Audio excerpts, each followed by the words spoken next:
Date cuenta, hablando un poco sobre que quitamos el cariño externo y el maltrato, date cuenta que vivimos ahora mismo en una sociedad en la que estamos continuamente exponiéndonos, me da igual en redes sociales, que hay un vídeo, que el TikTok, que el Instagram y demás, y que también al exponernos tanto podemos recibir lo mismo que exponemos. O sea, que es brutal. Y además siempre sobre el anonimato perfecto. Entonces, hablando un poquito sobre el maltrato, dirigido, eso sí, hacia el mundo de Internet y sobre que estamos ahora mismo en una sociedad que está continuamente exponiéndote buscando un poquito la apreciación exterior. O sea, es que es Total- redondo. Totalmente, totalmente. O sea, al final yo creo que vivimos en una sociedad pues capitalista en ese sentido y yo creo que todo nos lleva a la carencia. Creo que todo el mundo habla desde la carencia. Todo el mundo que me consulta, no todo no, pero una gran porcentaje de personas de los que me consultan hablan desde la carencia, ¿no? Desde esto me falta en mi vida, esto quiero mejorar esto en mi vida. Y está bien porque es un poco, pues eso, crecimiento personal, pero hay un punto de crecimiento personal tóxico. Hay un punto de crecimiento personal en el cual ya estás todo el rato viendo qué es lo que no tienes en lugar de lo que sí tienes. Y esto mismo aplicado a las redes sociales, aplicado a pues eso, los seguidores, aplicado a los haters, aplicado a mil cosas y entre ellas el amor, que es lo que estábamos hablando. Nos comentabas hace un rato de que habías tenido una consultante que decía que le iba a coger el corazón, se le iba a entregar al novio y seguro que tienes 50.000 anécdotas más que te han pasado segurísimo. ¿Cuál es esa que recuerdas con una manera especial, ya sea por lo significativo para ti, por lo significativo del tema, por el resultado? ¿Cuál es esa que recuerdas con más cariño?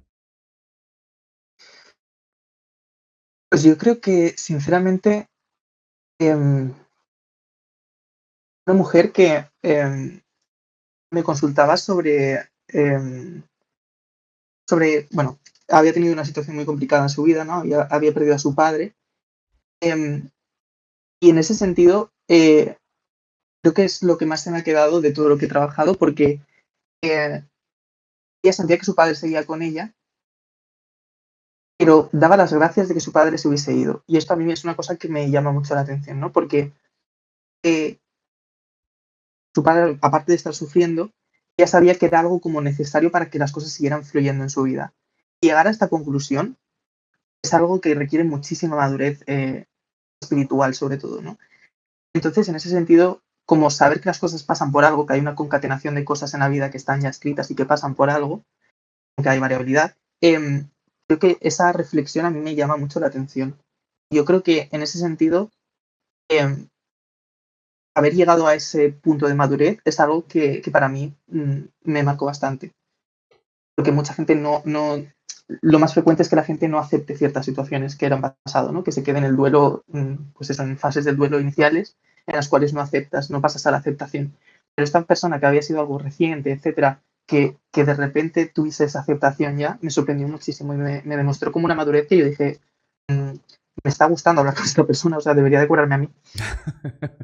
Además, ojo con los duelos, porque muchas veces tenemos aquí la concepción de que es el espíritu que se queda aquí para agarrarse a nosotros y a veces esos duelos mal llevados hacen que nosotros cojamos al espíritu, le dejemos aquí anclado y es cuando vienen los problemas, que tanto puede ser para un lado como para otro. No sé si lo sabías, si lo había escuchado, pero hay que tener cuidado con los duelos mal llevados que pueden atrapar de un lado y de otro. Tal cual, tal cual. O sea, al final pueden atrapar en los dos sentidos, pero yo creo que aquí el componente psicológico es como el más potente, ¿no? O sea, dentro de la espiritualidad, dentro de todo, creo que el componente psicológico es el más importante. Yo creo que muchas veces, pues eso, nos aferramos a ciertas sensaciones y el tema, por ejemplo, de los poltergeist, ¿no? Que mucha gente cree que es un espíritu haciendo algo y en realidad, pues es eso, es una persona que está eh, extrapolando su energía al plano pues más sutil, por así decirlo, ¿no? Que es esa persona la que mueve las cosas, etcétera. En ese sentido, creo que hay un, hay un componente del ser humano mucho más potente que el del más allá, para mi punto de vista.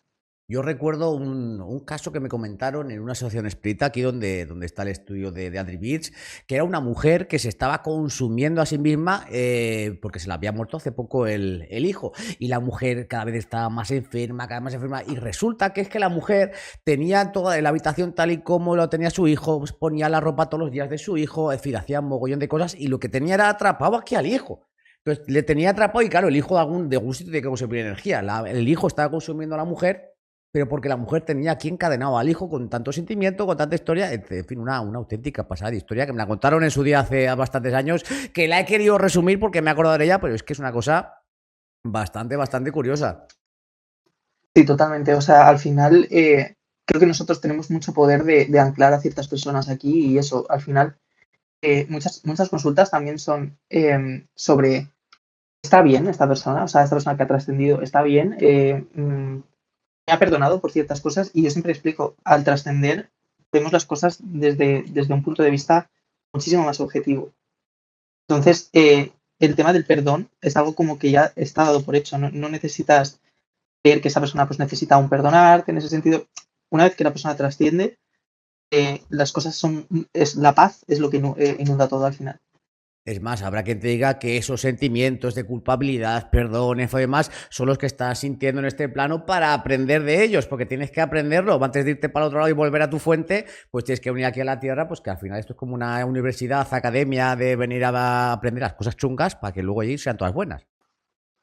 Totalmente, al final, yo por ejemplo sí que creo en el tema de reencarnación y tal, entonces en ese sentido hay una teoría que me gusta mucho de la astrología, es que empezando por Aries, que es como el bebé del zodíaco, o sea, cada signo siguiente es una reencarnación. En el sentido de, pues eso, va siguiendo a Aries, va siguiendo los siguientes signos, y entonces acaba en Piscis, que Piscis es la 12ª reencarnación. No me digas eso. Entonces es como la última reencarnación. Pues ya no Se vuelvo supone. más. Soy Piscis. Pues se supone que Piscis por eso es un signo, dentro de la espiritualidad, es uno de los más, con más intuición, ¿no? Porque Escorpio, por ejemplo, dentro de estos signos, ese es el signo para mí que tiene más instinto. Yo soy Escorpio. Tiene más instinto que otra cosa, más que intuición. Pero Piscis se supone que es el signo más intuitivo, más espiritual, etcétera. Dentro de los signos de agua es el signo más así. Y yo creo que en ese sentido lo que demuestra es como una maestría de haber dominado muchas cosas en otras vidas para en esta ya pues, ser su última reencarnación probablemente. Bueno, pues ya no hay más rueda de Sansara para Adri, ya voces en la red en la vida siguiente que la haga otro, porque yo ya no voy a estar. No, es muy. La vez que me está sacando un tema bastante interesante, ¿eh? La que no quería hablar de la astrología, y sé, pues, la verdad que sé bastante poco, pero es una cosa que me causa una curiosidad enorme. Es bastante interesante, sí, al final el tema de la astrología, tanto la astrología como el tarot, tienen una base psicológica muy importante, ¿no? Que yo creo que es la que al final, yo tras tantos años en manos de profesionales de la salud mental, he ido también aprendiendo, pues eso, muchas herramientas y muchas cosas que mucha gente me dice, para dedicarte a lo que dedicas a lo que te dedicas no hay una inversión, no es como quien estudia una carrera para. Y digo, no, pero hay una vivencia que es necesaria y esa vivencia pues, pasa por eso, por haber estado en manos de psicólogos, de terapeutas, haber acudido yo mismo a que me ayuden personas de tarot, personas pues, de terapias transpersonales, etcétera, cosas como más pseudocientíficas. Esa inversión al final está ahí. Entonces, es una inversión que no es tan directa, no es como estudiar una carrera de Derecho para dedicarte a Derecho, ¿no? Pero en ese sentido, para mí es también muy importante la vivencia. De hecho, yo lo que busco en un terapeuta es el tema de la terapia transpersonal, es lo que más busco, porque la terapia transpersonal, un poco por poner el contexto, es la terapia que aplica las vivencias que ha vivido esa persona, ¿no?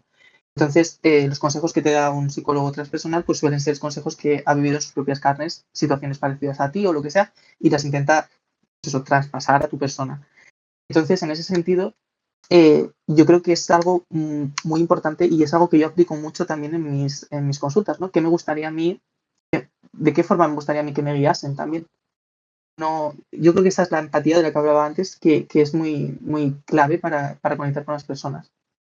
Hay una cosa que me encanta que es cuando estamos haciendo los podcasts, cuando estamos haciendo aquí, pues al final paso totalmente de las entrevistas, de lo que escribo y al final pues estamos aquí teniendo una charla, la verdad es que súper amena y súper chula. Y hay una cosa que me encanta, que es cuando el invitado se va comiendo las secciones de la entrevista que tengo aquí delante y va llegando justamente sin quererlo o queriendo, porque el camino ha sido así, hacia la siguiente y justamente nuestro invitado acaba de decir psicología. y lo siguiente que llegaba era preguntar sobre la psicología en el tarot. La psicología tiene un papel súper importante en tu trabajo, lo llevas comentando desde el principio y creo que está bastante claro, sobre todo por toda esa ayuda que ofrecéis los tarotistas, sobre todo por decirlo de alguna forma, en el trabajo en los sentimientos, porque al final somos sentimientos y al final lo que trabajáis que es el sentimiento del amor, del desamorío, de la tristeza, al final son todos sentimientos.